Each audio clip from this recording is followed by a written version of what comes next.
Hello friends, welcome to Katiya DK education point. I am Divya और आज हमारी हिंदी पेडागोजी क्लास है। ये क्लास आपकी सीटेट पेपर 1 और पेपर 2 दोनों के लिए है। तो चलिए क्लास को शुरू करते हैं।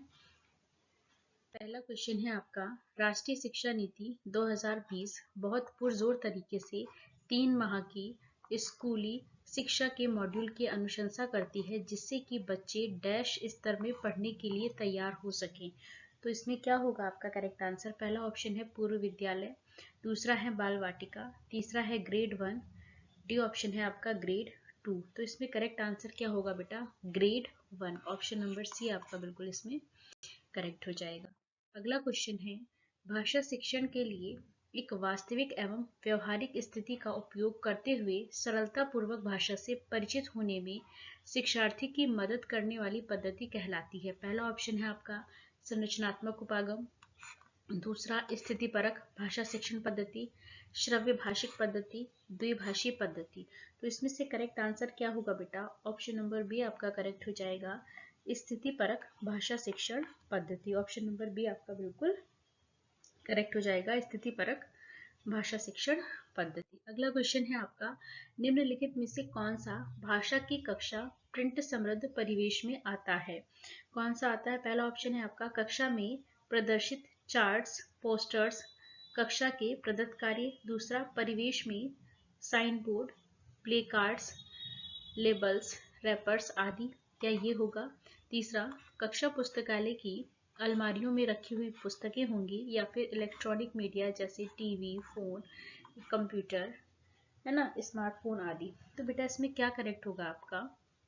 इसमें आपका करेक्ट हो जाता है ऑप्शन नंबर ए, कक्षा में प्रदर्शित चार्ट, पोस्टर, कक्षा के प्रदत्त कार्य, ये इसका करेक्ट आंसर हो जाएगा। ऑप्शन नंबर ए आपका बिल्कुल करेक्ट हो जाएगा। अगला क्वेश्चन है आपका, विद्यालयी बच्चों में भारतीय भाषाओं को समुन्नत करने वाले भारत सरकार के कार्यक्रम का नाम बताइए। तो उस कार्यक्रम का नाम क्या है बेटा?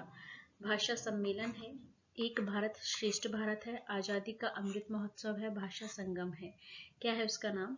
एक भारत श्रेष्ठ भारत। ऑप्शन नंबर बी आपका बिल्कुल इसमें करेक्ट हो जाएगा। अगला क्वेश्चन है आपका, भाषा सभी विषयों के डैश में है। जो बेटा भाषा है वो क्या है? सभी विषयों के पढ़ने में है, अध्यायों में है, केंद्र में है, या फिर प्रारंभ में है। तो जो भाषा होती है बेटा वो सभी विषयों के केंद्र में है। तो ऑप्शन नंबर सी आपका बिल्कुल करेक्ट हो जाएगा, जो भाषा है वो सभी विषयों के केंद्र में है। अगला क्वेश्चन है आपका, बच्चों की लेखन क्षमता का आकलन करने की दृष्टि से कौन सा प्रश्न सर्वाधिक बेहतर है? बच्चों की लेखन क्षमता का आकलन करने की दृष्टि से कौन सा प्रश्न बेहतर होगा? पहला, बहादुर बित्तो शीर्षक कहानी लिखिए। आपने बच्चों से कहा कि जो बहादुर बित्तो जो कहानी है वो लिखिए।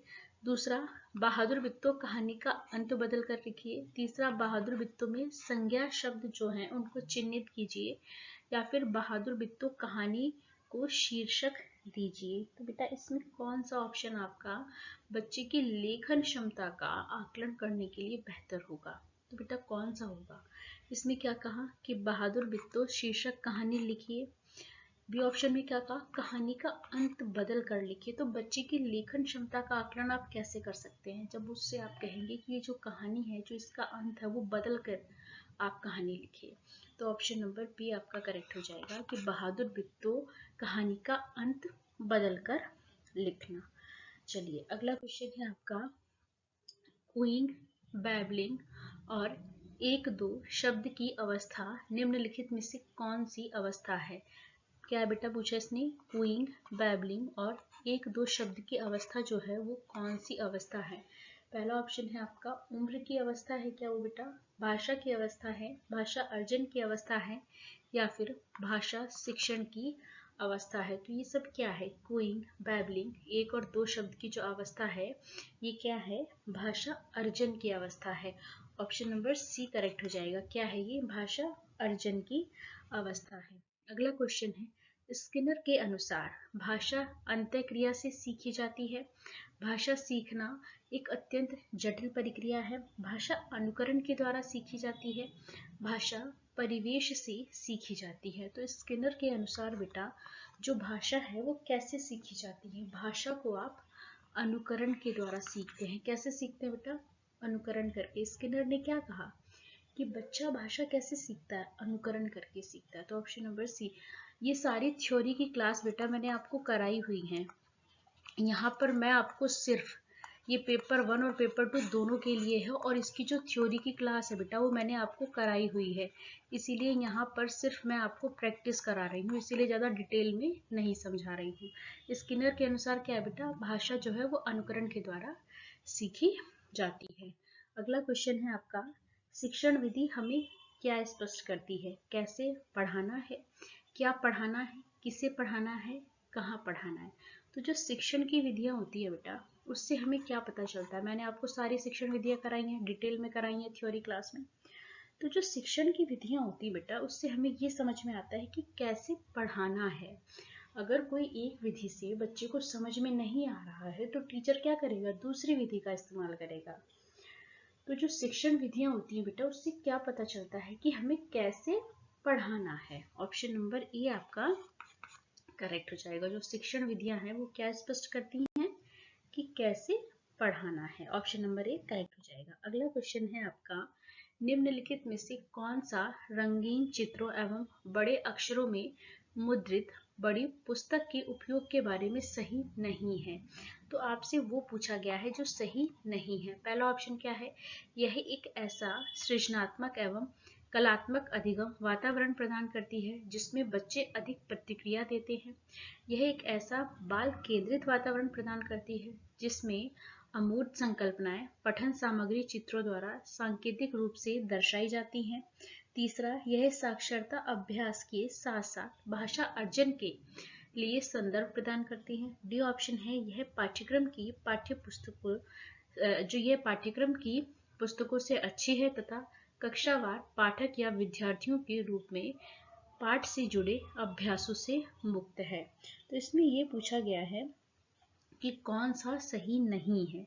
तो क्वेश्चन क्या था बेटा आपका कि कौन सा रंगीन चित्रों एवं बड़े अक्षरों में मुद्रित बड़ी पुस्तक के उपयोग के बारे में सही नहीं है?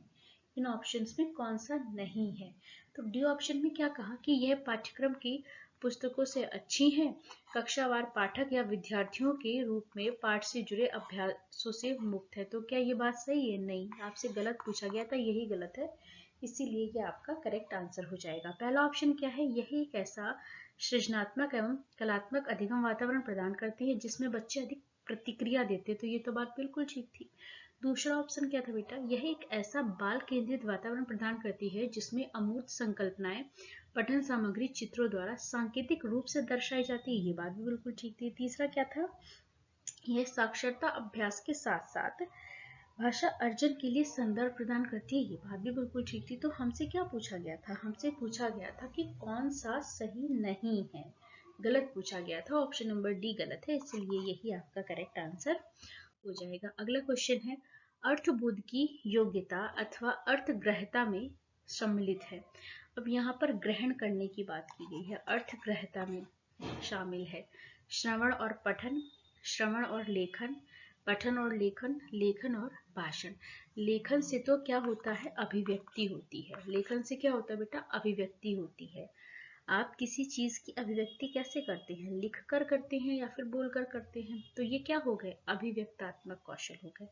अर्थबोध की योग्यता अथवा अर्थग्रहता में क्या शामिल होगा? आप कैसे अर्थ को ग्रहण करते हैं? सुनकर और पढ़कर। तो इसीलिए ऑप्शन नंबर ए आपका बिल्कुल करेक्ट हो जाएगा, श्रवण और पठन। अगला क्वेश्चन है आपका, घर की भाषा और विद्यालय में पढ़ाई जाने वाली भाषा। पहला ऑप्शन है सदैव टकराहट से गुजरती है। दूसरा, सदैव समान होती है, समान हो सकती है, सदैव अलग होती है। तो बेटा जो बच्चे की घर की भाषा है और जो बच्चे के स्कूल की भाषा है तो वो समान हो सकती है। इन चारों ऑप्शंस में से कौन सा बेस्ट होगा? वो समान हो सकती है। ऑप्शन नंबर सी आपका बिल्कुल करेक्ट होगा इसमें। अगला क्वेश्चन है, वाणी और लेखन में मूल अंतर यह है कि लिखित भाषा डैश स्तर पर देखी जाती है और डैश होती है। जो लिखित भाषा है बेटा वो किस स्तर पर देखी जाती है और कैसी होती है? सचेतन, कालबद्ध, अचेतन कालबद्ध, चेतन स्वाभाविक, अचेतन स्वाभाविक। तो भाषा और जो वाणी है और जो लेखन है उसमें मूल अंतर क्या है बेटा कि जो लिखित भाषा होती है वो सचेतन स्तर पर देखी जाती है और कैसी होती है? कालबद्ध होती है। तो ऑप्शन नंबर ए आपका बिल्कुल करेक्ट हो जाएगा। सचेतन स्तर पर देखी जाती है और कैसी होती है? कालबद्ध होती है। अगला क्वेश्चन है, भाषा सीखने और भाषा अर्जित करने में अंतर का सर्वप्रमुख कारण है। भाषा की पाठ्य पुस्तकें, भाषा में आकलन, भाषाई परिवेश, भाषा का व्याकरण। भाषा सीखने और भाषा अर्जित करने में अंतर का मुख्य कारण क्या है बेटा? भाषा का परिवेश होता है। भाषा सीखने में और भाषा अर्जन करने में जो अंतर होता है उस अंतर का मुख्य कारण होता है भाषा का परिवेश। तो ऑप्शन नंबर सी आपका बिल्कुल करेक्ट हो जाएगा, भाषा का परिवेश। अगला क्वेश्चन है आपका, टॉप डाउन से आशय है समग्र अर्थ पर ध्यान देना। टॉप डाउन से क्या आशय है? समग्र अर्थ पर ध्यान देना। बॉटम अप से क्या आशय है बेटा? पहला ऑप्शन है लघु उत्तरीय प्रश्न पूछने पर ध्यान देना। दूसरा पाठ्य वस्तु और अमूर्त विचारों के सार पर ध्यान देना। तीसरा पठन पूर्व पर ध्यान देना, या फिर पाठ्य वस्तु के शब्दों और वाक्यों पर ध्यान देना। तो ऑप्शन नंबर डी आपका बिल्कुल करेक्ट हो जाएगा कि पाठ्य वस्तु के शब्दों और वाक्यों पर ध्यान देना। तो यहीं पर हमारे 15 क्वेश्चंस कंप्लीट होते हैं। वीडियो अच्छी लगे तो लाइक करें, शेयर करें, चैनल को सब्सक्राइब करें। Thanks for watching this video.